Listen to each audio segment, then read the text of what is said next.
The dead moon had no name, just a number on a coalition map and a red X where the Harrow had hit. Rail Dorn moved through the rubble with his rifle low. The settlement had been Dracavari, a small one, maybe 300 residents. Traders mostly, families, the kind of place that didn't show up in war reports until it was already gone. The squad ahead of him was fast.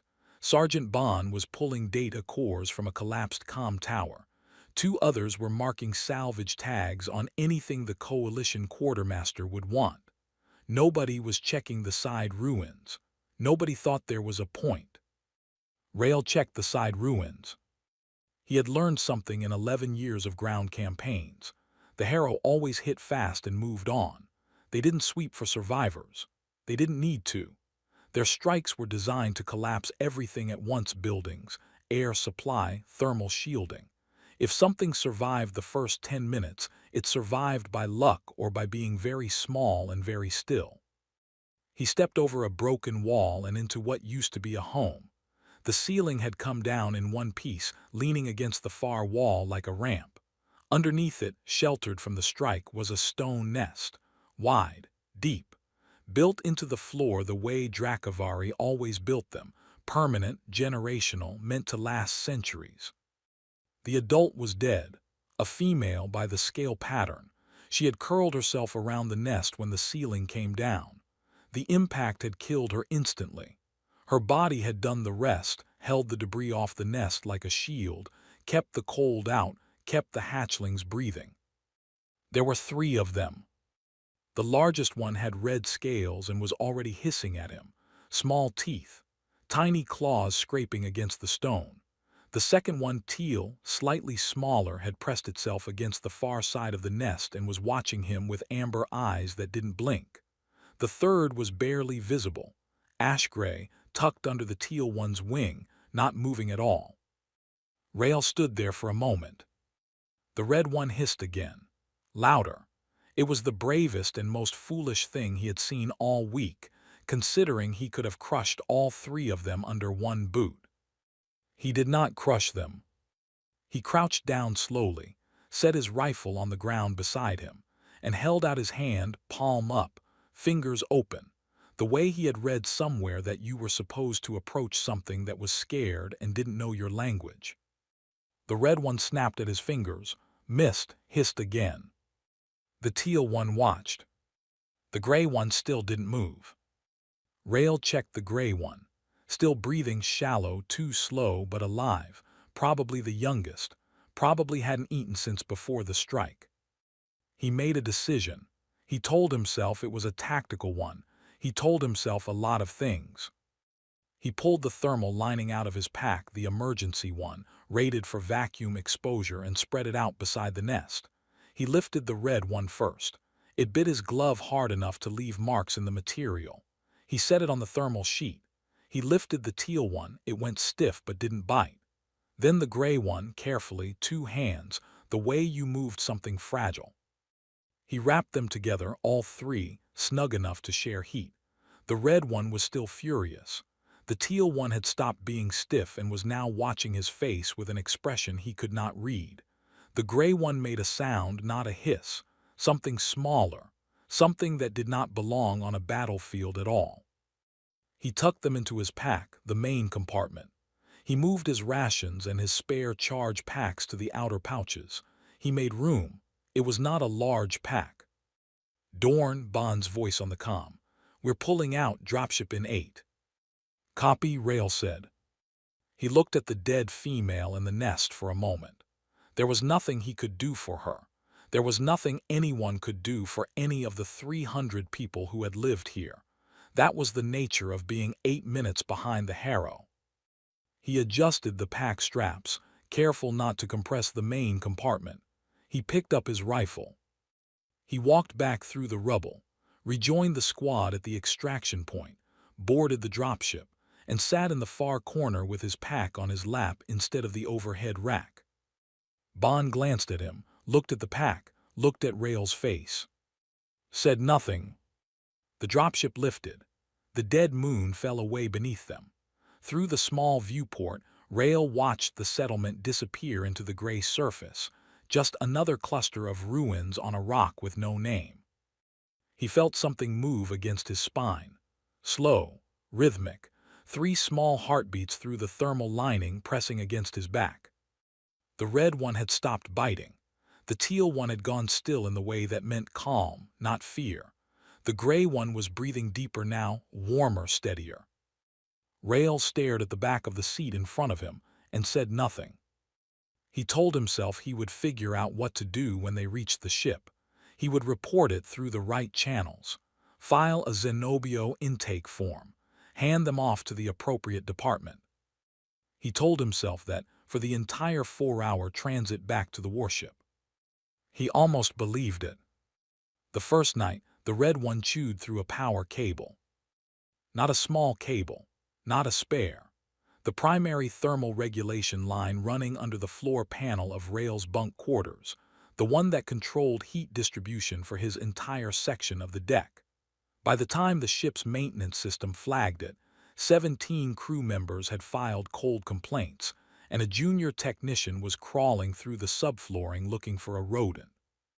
There were no rodents on Coalition warships, until now, apparently. Rael fixed the cable himself at 300. He told the maintenance log it was where damage. He said it with a straight face.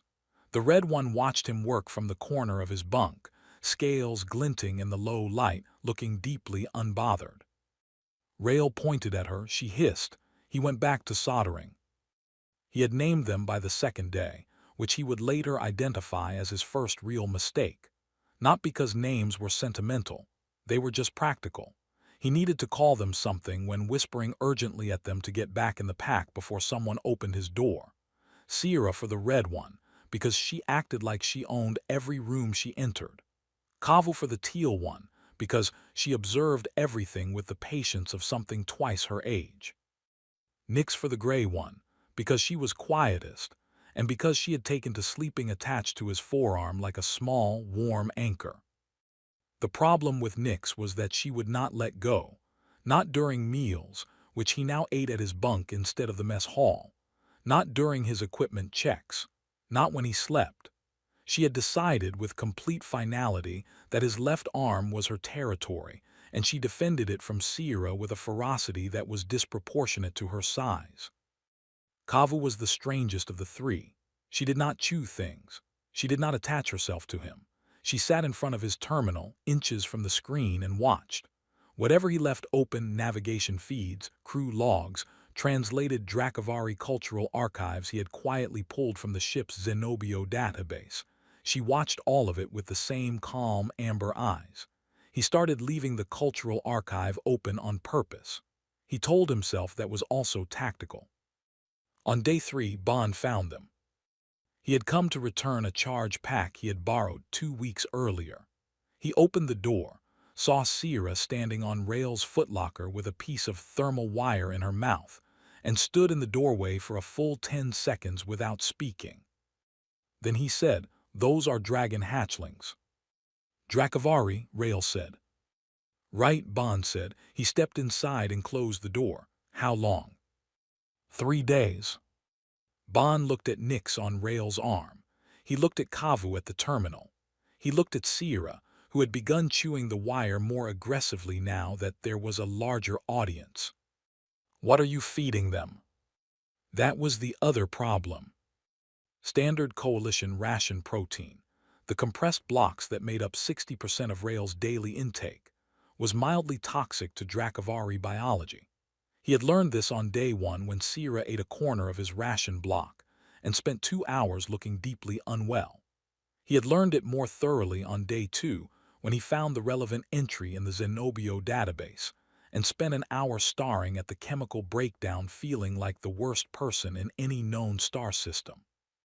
He had been giving them water and small pieces of the thermal cell matter from his emergency kit, a mineral compound that the database said was close to what Dracavari hatchlings needed in the absence of their mother's fire protein. It was keeping them alive. It was not keeping them well. Bond, without being asked, began diverting protein mineral supplements from the medical supply stores the next morning. He filed them under equipment maintenance compounds. He had a talent for creative logistics that Rail had always respected. Together they worked out a blend. Mineral compound, raw supplement powder, trace amounts of a heated carbon paste that Kavu in particular ate with focused enthusiasm. It was not elegant. It was not what they needed long-term. But Nick stopped looking hollow around the eyes by day 4, and Sierra stopped losing scales on her wingtips, and Kavu began gaining weight at a pace that suggested she had opinions about portion sizes. On day 5, Commander Roan announced a morale inspection of the lower decks in 48 hours. Rail sat on his bunk with Nix on his arm and Kavu at his terminal, and Sierra draped across his feet like a small, opinionated blanket, and thought about that for a while. Bon, standing in the doorway with a new batch of supplement powder, watched Rail's face go through several expressions in quick succession. "You could report them," Bon said. "I know," Rail said. "The Zenobio department would. I know what they'd do." Bon was quiet. Sierra made a small sound, not a hiss, something lower. She had been doing it more frequently in the evenings, this low rumbling at the back of her throat, directed at nothing in particular. The database called it thermal humming, a comfort behavior in young Dracavari, usually done in response to warmth and proximity. She was doing it because Rail's feet were warm, because she was fed, because she was safe. Rail looked at the three of them, Nix on his arm, Kavu reading, Sierra humming at his feet, and said, to no one in particular, "I am completely ruined." Bon left the supplement powder on the shelf and did not comment. Nix gave them away with a boot buckle. Commander Dasha Roan was 3 steps into Rail's quarters, clipboard in hand, inspection voice fully engaged, when the gray hatchling crawled out from under the bunk and sat down directly on her left boot. Roan looked down. Nix looked up. There was a moment of complete silence on both sides. Sierra, who had been hidden inside Rail's spare helmet at the top of the locker, chose this exact moment to sneeze. Roan looked at the locker, then back at Nix, then at Rail, who was standing at attention beside his bunk with the expression of a man reviewing the decisions that had brought him to this particular moment. "Dorn," Roan said. "Commander," Rail said. "Explain." He explained. All of it, the dead moon, the nest, the mother's body, the 3 survivors. He kept it factual. He used the word retrieval instead of rescue. He did not mention names.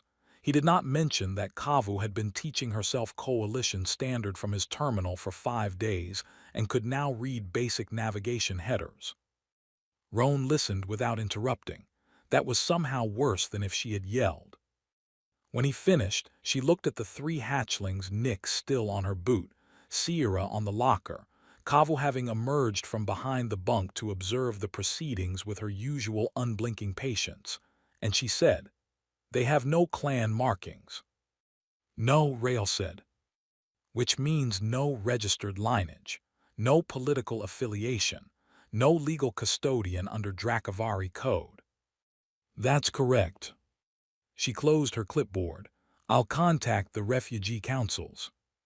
She contacted all 3. The first council said the hatchlings had no verifiable clan lineage and therefore no claim on refugee resources. Their hands were tied legally. The second said they were stretched beyond capacity and could not accept unclaimed young without clan sponsors. The third did not respond for 6 hours and then sent a message that was polite and said nothing. Roll called a formal disposition meeting 2 days later. Rail sat in a hard chair across a narrow table and listened to the options laid out in clean, administrative language. Option 1, Xenobiology Research Station Outpost Narrow, fully staffed, experienced with exotic species. The fine print listed the station's primary function as controlled behavioral study. Rail had looked up Outpost Narrow the night before. It was not in the Coalition's public directory. That was enough. Option 2, Pending a species preservation petition, the hatchlings could be held in coalition medical storage, essentially stasis, until a Dracavari custodian could be located. Timeline: unknown, possibly years. Option 3. Transfer to a civilian humanitarian vessel for general alien-dependent care. The vessel had no Dracavari staff, no appropriate nutrition protocol, and currently housed 63 other species in conditions that the last inspection report described as adequate. Roan presented all three options without visible preference. She was a fair officer. That was the thing about her. She was genuinely fair, which meant she had no personal cruelty in this, and somehow that made the whole thing worse. Rael had spent the previous night reading Coalition field regulations. All of them. He had a lot of free time since he stopped going to the mess hall. He raised his hand. Roan looked at him. He cited Regulation 7 Theta, Non-Combatant Dependent Survival Protocol, written after the Vila massacres, 40 years ago, when Coalition forces had found human children in war zones with no surviving family and no legal custodian. The regulation allowed an active-duty service member to apply for temporary wardship of a recovered non-combatant dependent found in a combat zone, pending permanent placement. The regulation said dependent. It did not specify human. Roan stared at him for a long moment. That regulation was written for children, she said. It says dependent, Rael said. I checked 4 times. Dorn. They have no clan, no custodian, no placement. They were found in an active combat zone.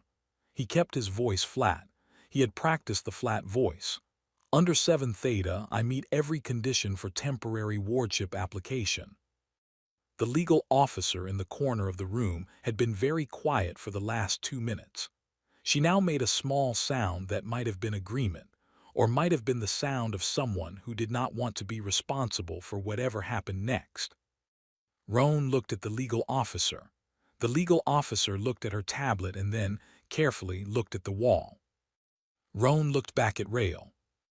You understand this is temporary, she said, until a permanent solution is arranged. Understood, Rael said. You understand that this changes nothing about your operational duties. You deploy when ordered. You don't get mission exceptions. Understood. And you understand that if those animals cause any further damage to ship infrastructure, it comes out of your. Understood. She signed the form. She did it with the pen pressure of someone who had made her feelings available without saying them aloud. She slid it across the table. Don't make me regret this, Dorn. He picked up the form. He did not smile. He waited until he was in the corridor to let out a breath. When he got back to his quarters, Kavu was sitting in front of his terminal. She had opened the regulation database on her own. Her snout was 2 inches from the screen, actually reading the text of Regulation 7 Theta. She looked up at him when he came in. He held up the signed form. She made a sound he had never heard from her before. Low, warm, not quite a hum, something older than language. He sat down on the bunk. Nix climbed onto his arm. Sierra jumped from the locker, missed his knee, grabbed his jacket, and hissed at him like it was his fault. He folded the form and put it in his chest pocket, close to where 3 small heartbeats had been thumping against him since a dead moon with no name. The jungle planet had no good name either. The coalition called it Forward Base Tauren.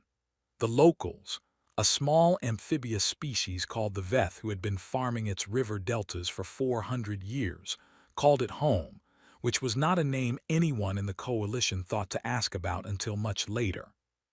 Rael had been redeployed there 6 weeks after the wardship was approved. The hatchlings were officially logged as non-combatant dependents under his registration, which meant they had coalition ID tags, small ones, fitted around their necks by a medical officer who had asked 0 questions and seemed to be professionally committed to maintaining that policy. They stayed at the rear command post while he ran missions. That was the arrangement. That was what Roan had approved. That was what Rael had agreed to. They lasted 4 days before Sira found the ventilation grid. He came back from a 2-day forward sweep to find a maintenance notice on his quarters door and Bond sitting outside it with an expression of exhausted amusement. The notice said, "Unidentified fauna 3 units, located in mess hall ventilation, armory corridor junction and forward supply bay. Return to quarters." It had been filed by 6 different crew members. None of them had used the word dragon. They had used words like small-scaled creatures, fast-moving thermal entities, and from one very tired corporal, the little ones. Rael went inside. All 3 were present. Sierra was on the footlocker looking smug. Kavu was reading his terminal. Nix was on his bunk and appeared to have been waiting with significant emotional investment. He sat down, he looked at them, he said, "This can't keep happening." Sierra hissed cheerfully. He improved the ventilation covers the next day. They were out again on day 3. He reinforced the door seals. They were found at the armory corridor on day 5, sitting in a row watching a weapons maintenance drill through the corridor, grading with focused, academic interest.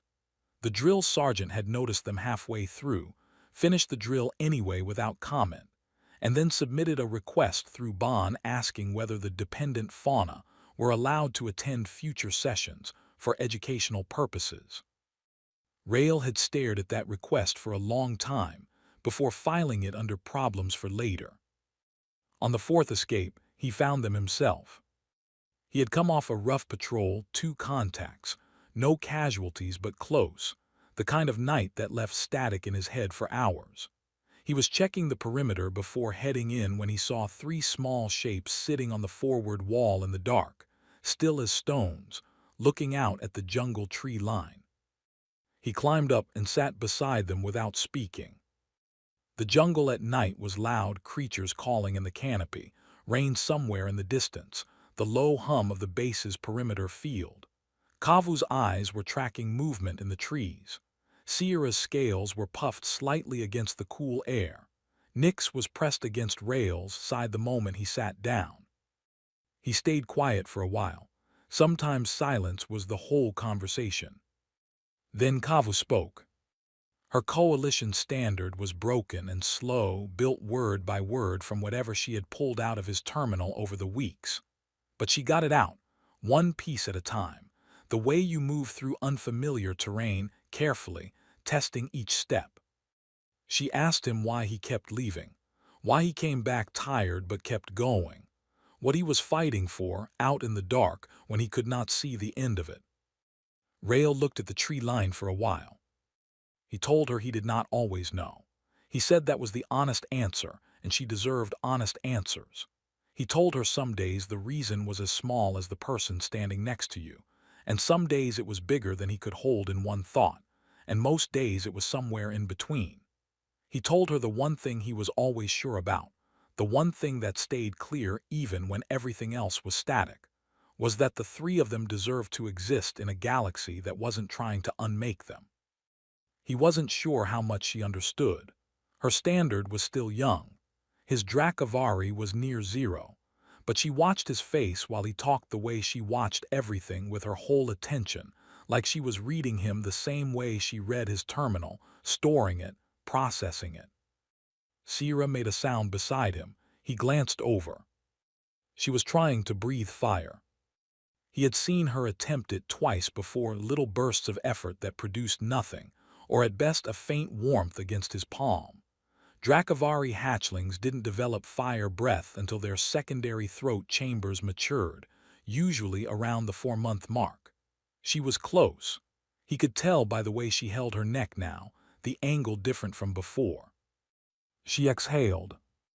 A flame came out, small, about the size of a candle, unsteady, guttering in the jungle air, but real fire from a living Dracavari for the first time. She looked at it like she was not entirely sure what to do with the information. Rael said nothing, he just watched. After a moment, Sierra looked at him. He gave her a single nod. She turned back to the tree line and did it again, steadier this time. He climbed down from the wall a little while later. Nyx rode his shoulder. Sierra and Kavu flanked him on either side, small shapes moving through the dark at his feet. The perimeter guards at the gate watched them come in. Neither one said anything. They had been watching Rael Dorn come and go from this post for 6 weeks. They had noticed, without commenting, that the most dangerous part of any mission he ran was apparently the walk home. The summons came through diplomatic channels, which meant it came through 7 layers of bureaucratic formatting before it reached Rael as a simple order. Report to Neutral Docking Ring 4, Coalition Warship Ardent, for a formal species custody hearing. The Dracavari fleet commander's name was Vreth. He had survived Ashenvale's fall by being off-world when the Harrow hit, running a supply convoy 3 systems out, watching the colony's beacon go silent from the flight deck. He had spent 14 months since then doing the thing that no one in any government was doing, looking for survivors. He had found a few, scattered adults, mostly injured, one young clutch on a refugee transport. And then, through a coalition record search his diplomatic aide had run quietly and without authorization, he had found a wardship registration for 3 unclaimed hatchlings under the name of a ground infantry soldier named Rael Dorn. He was not angry. That was the thing Rael noticed first when he entered the hearing room aboard the Ardent. Vreth was not performing anger.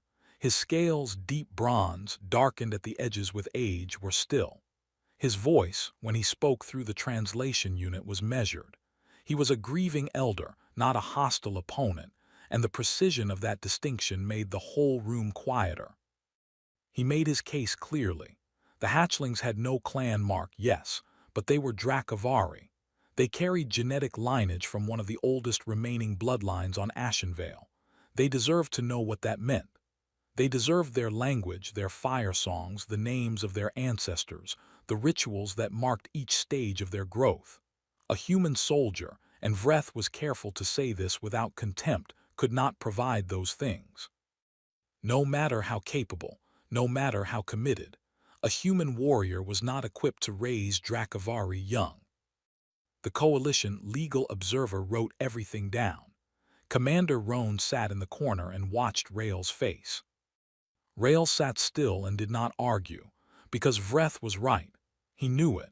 He had known it for weeks, quietly in the back of his head, the place where he kept the things he was not ready to do anything about yet. Then Kavu stood up. She had been sitting between Sierra and Nyx on the bench beside Rael. No one had suggested she speak. No one had indicated that a hatchling was permitted to address a formal tribunal.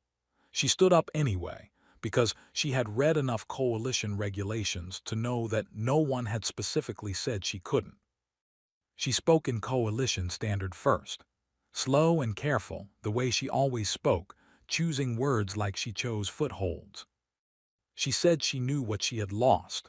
She had read about Ashenvale. She knew about fire songs and clan ceremonies and the way her species marked their young for the world to know who they were. She knew she had none of that. She knew Rael could not give her those things. Then she switched languages. It was halting. It was incomplete. Some of the words were wrong, the tones off, the breath patterns imprecise. Vreth's translator unit went silent because it was not designed to process a Dracavari, hatchling speaking the elder dialect of her own language, pulled word by word from a cultural archive on a human soldier's terminal. But Vreth understood her. She said roughly, imperfectly in the language of her own people, that she knew what she had lost. She also knew what she had found. She said that when she was in the ruins, starving, too frightened to move, it was not a Dracavari who had come back and looked in the rubble a second time. The room was very quiet. Vreth looked at her for a long moment, then he looked at Rael. Rael looked back at him and said nothing, because there was nothing to add. Vreth was quiet for a long time, long enough that the Coalition legal observer stopped writing, long enough that Sierra, who had been scowling at the formal proceedings for the last 20 minutes with the energy of someone who found bureaucracy personally offensive, went still. Vreth asked Rael one question, not through the translator, in the 12 words of Coalition standard that he knew. "You come back," Vreth said, "every time." "Every time," Rael said. Vreth was quiet again. Then he looked at Kavu. He said something to her in the Elder dialect, something short, something that made her raise her head and straighten her spine in the way she only did when something mattered. The ruling that came from the tribunal was unusual. The legal observer said she had not seen anything like it in 20 years of coalition proceedings. Vreth's fleet would provide cultural education, language sessions, fire song instruction, clan-marking ceremony when the hatchlings were of age. A formal lineage would be researched and assigned. The cultural inheritance would be complete. Rael would retain wardship. The hatchlings would travel between both.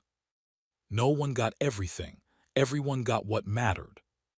Afterward, Rael and Vreth stood on the docking bay walkway watching Sierra chase Kavu around a loading crane, while Nyx sat on a cargo container and observed with her usual calm judgment. Vreth watched them for a while, then he said in careful standard, "You fight very strangely, human." Rael watched Sierra breathe a small flame at Kavu, who dodged it with practiced patience. "I've been told," he said. The intelligence report came in at 400, and by 600 every officer on the warship had read it twice.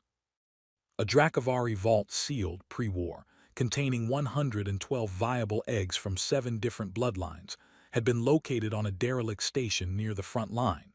The station had been dark for 3 years. The Harrow had found it 6 days ago and were 60 hours from cracking the vault's biological seals. Once the seals were open, the contents would be processed the same way the Harrow processed everything: consumed, cataloged, gone. The Coalition authorized a strike mission: high risk, fast insertion, fast extraction, 4-person team. Rael volunteered before the briefing was over. He told the hatchlings that night. He sat on the floor of his quarters. They had long since claimed his bunk entirely, and he kept it short and practical. He told them where he was going and why. He told them he would be back in 4 days. He told them Bon would handle their meals. He tried to keep his eyes on the wall behind them. He was better with difficult things when he didn't look directly at them. Sierra grabbed his wrist with both front claws.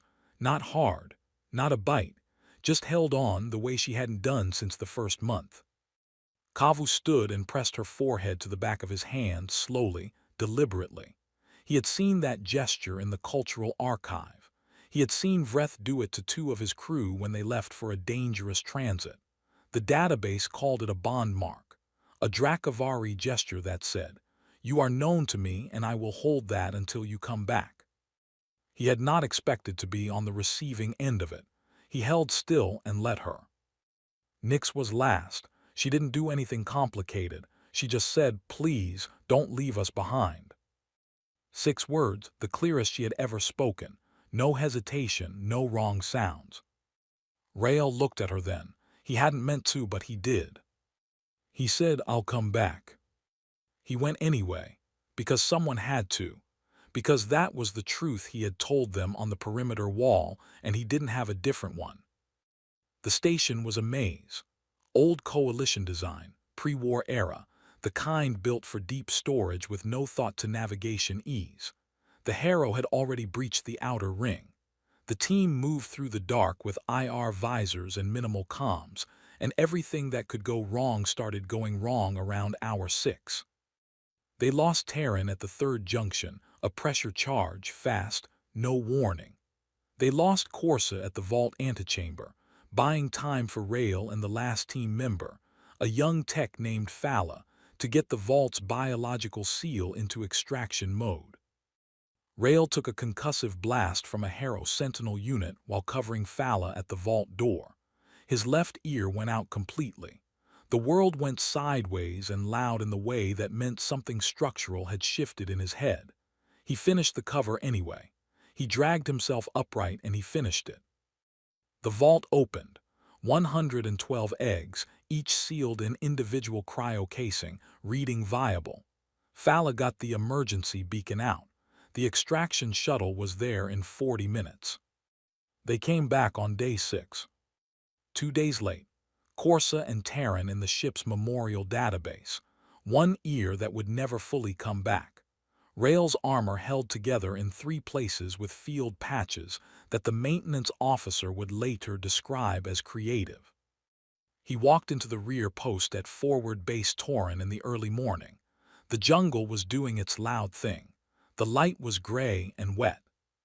He heard them before he saw them. Sierra hit him first, full speed from somewhere to his left, claws on his chest plate, all of her body weight, which was considerably more than it had been 4 months ago on a dead moon. He caught her mostly by reflex.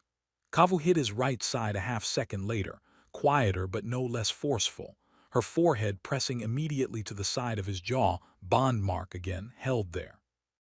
Nyx went under his arm. She found the gap between his chest plate and his side plate and pushed her face into it and stayed there. Sierra was yelling at him, not in Coalition standard. In Dracavari, the words from Vreth's sessions, loud and rapid, the tones all wrong from emotion but unmistakable in intent. She was furious. She had been counting the days. He was 2 over. Kava was shaking, just slightly. She didn't shake. He had never seen her shake.